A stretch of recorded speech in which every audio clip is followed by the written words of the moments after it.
Modul 4, sesi 11, langkah ke-6. Jangan lupa subscribe dan aktifkan bel notification-nya. Terima kasih. Saya Rahman HN, pendamping PKH Kecamatan Cendrana, Kabupaten Maros. Adapun topik pembahasan kali ini yaitu modul keempat, sesi ke-11, langkah ke-6, cara pencegahan kekerasan di keluarga dan masyarakat. Berikut ini adalah alat yang dibutuhkan pada langkah ke-6. Berikut ini video simulasi langkah ke-6. Selamat menyaksikan. Bismillahirrahmanirrahim. Assalamualaikum warahmatullahi wabarakatuh. Waalaikumsalam warahmatullahi wabarakatuh. Selamat siang ibu-ibu. Siang Pak. Bagaimana kabarnya hari ini? Alhamdulillah sehat. Ya, alhamdulillah sehat ya. Ya, saya ucapkan banyak terima kasih kepada ibu-ibu yang sudah sempat hadir pada siang hari ini pada pertemuan kali ini. Jadi ibu, hari ini itu kita mau membahas tentang modul 4 tentang perlindungan anak.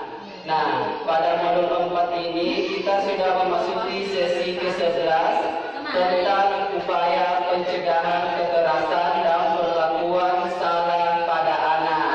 Nah, langkah yang dibahas yaitu langkah yang ke-6 tentang cara pencegahan kekerasan di keluarga dan masyarakat. Nah, ibu, tujuan untuk kita mempelajari dan membahas langkah ini yaitu untuk mengetahui cara apa saja yang bisa dilakukan untuk mencegah kekerasan yang ada di keluarga dan di masyarakat. Saya minta untuk satu orang untuk membacakan cerita tentang anak tidak mau sekolah. Ada yang berani? Ya, siapa namanya? Ibu Kasma. Ya, Ibu Kasma. Jadi ibu-ibu, sebelum Ibu Kasma membacakan cerita ini, tolong diperhatikan baik-baik ya. Ya. Ibu Kasma, suaranya bisarkan ya. Cerita anak tidak mau sekolah. Kisah ini bercerita tentang seorang anak kelas 1 SD yang tidak mau berangkat sekolah. Dia bernama Nina, anak dari Ibu Enda. Suatu hari, Nina menangis terseduh-seduh di depan rumahnya karena tidak mau berangkat sekolah. Di saat Nina sedang menangis, seorang ibu bernama Ibu Ati bersama anaknya berjalan melewati dan menghampiri Nina. Sebagai tetangga, Ibu Ati berusaha menenangkan Nina dan mengajak Nina pergi sekolah bersamanya. Ya, sudah Ibu, saya minta satu orang untuk melanjutkan. Ada yang berani? Ya, Ibu siapa? Ibu Nati. Ibu Narti. Namun di saat Ibu Adi sedang berusaha mendiamkan tangisan Nina, tiba-tiba Ibu Enda, ibu dari Nina, keluar dari rumahnya dengan wajah marah. Ibu Enda memang tampaknya tidak terima dengan sikap Ibu Ati. Dia marah-marah pada Ibu Ati. Ibu Enda menganggap perbuatan Ibu Ati tersebut telah ikut campur dalam urusan keluarganya. Sebuah kata yang pedas meluncur dari mulut Ibu Enda. Ibu Ati, ngapain ngurusin urusan anak orang? Urus aja lo urusan sendiri. Ibu Enda pun segera menarik Nina masuk ke dalam rumahnya dengan terus memarahi anaknya tersebut. Dan Ibu Ati hanya termenung. Dia hanya bisa mengelus dada. Dalam hatinya bertanya, apa yang harus dilakukan melihat perbuatan Ibu Enda yang sering memarahi bahkan memukul anaknya itu. Itulah akhir cerita yang harus kita renungkan. Apa yang harus kita lakukan menyaksikan perbuatan seorang ibu yang sering melakukan kekerasan terhadap anaknya? Terima kasih. Ya, tepuk tangan dulu. Ya, itulah tadi cerita yang sudah dibacakan oleh Ibu Kasma dan Ibu Nanti tentang anak yang tidak mau sekolah. Misalnya Anda jadi Nina, apa yang harus dilakukan? Mengintrospeksi diri. Ya, pertama mengintrospeksi Diri. Ada lagi? Lebih bersabar lagi Lebih bersabar lagi. dalam menghadapi anak. Ya, lebih bersabar dalam menghadapi anak. Ada lagi?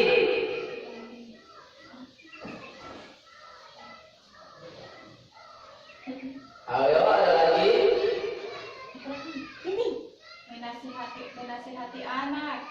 Tidak melakukan kekerasan pada anak. B. Tidak melakukan kekerasan pada anak. Ya, Dan B. menasihati anak apa yang terbaik. Ya, menasihati anak apa yang terbaik. Apa kagaknya pernah? Ya, menasihati anak apa yang terbaik. Tetangga. Anak tidak terlalu ditekan. Anak tidak terlalu ditekan.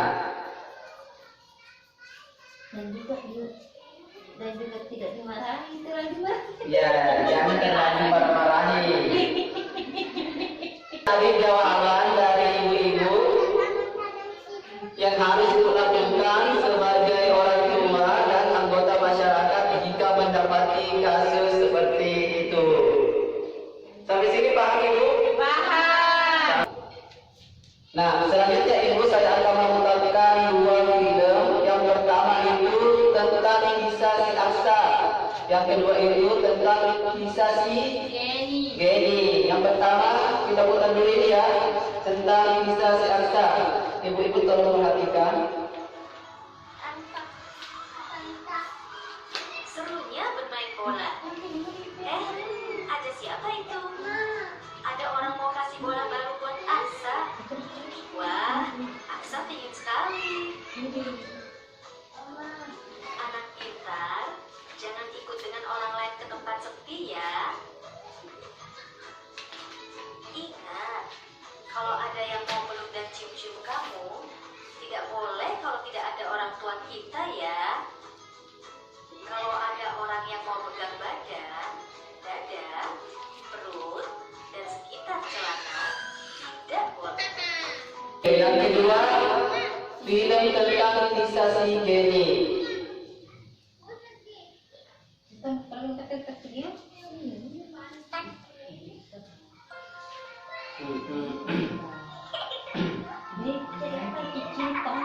Senangnya waktu bermain.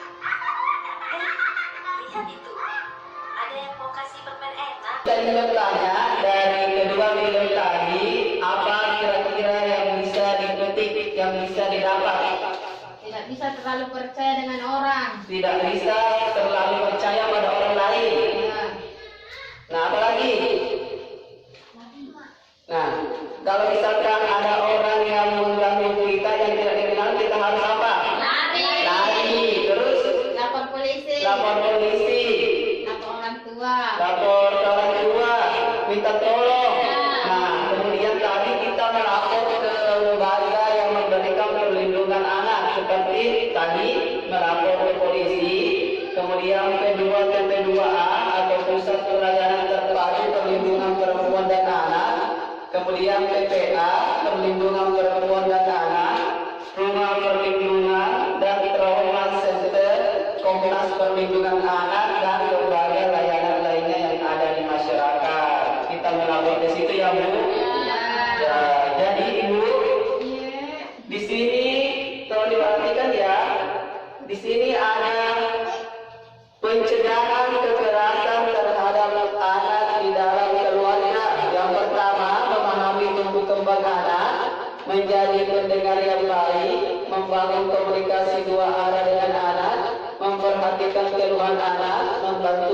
pendidikan anak, anak sebagai teman berdiskusi, menyediakan waktu yang berkualitas untuk anak, menambah pengetahuan tentang pengasuhan anak yang baik melalui membaca buku, artikel, majalah, dan lain-lain, dan mengikuti perkembangan informasi teknologi. Nah, selanjutnya Ibu, ini pencegahan kekerasan terhadap anak di masyarakat. Yang pertama, kita peduli sesama tetangga, melakukan diskusi-diskusi tentang kekerasan terhadap anak melalui pertemuan RT RW maupun kegiatan keagamaan. Kemudian mengenali lembaga-lembaga perlindungan anak dan bagaimana mengaksesnya, melapor ke lembaga perlindungan anak atau aparat setempat jika ada dugaan terjadi kekerasan pada anak, dan jika mengetahui melihat ada kekerasan maka wajib membantu anak untuk segera diamankan. Sampai sini paham Ibu? Paham. Nah, itu tadi cara-cara yang bisa dilakukan untuk mencegah kekerasan di keluarga dan masyarakat. Sampai sini paham Bu? Paham ya. Dan untuk pertemuan kita pada hari ini kita cukupkan. Nah, minggu depan. Nah, untuk pertemuan kita pada siang hari ini kita cukupkan dulu ya Bu. Iya. Ya. Jadi materi kita hari ini membahas tentang Kekerasan terhadap anak. ya cara pencegahannya kekerasan di keluarga dan masyarakat. Dan jadi tadi sudah ada beberapa cara ya yang bisa dilakukan. Mungkin untuk hari ini kita cukupkan ya. Saya akhiri dengan ucapan Assalamualaikum warahmatullahi wabarakatuh. Waalaikumsalam warahmatullahi wabarakatuh.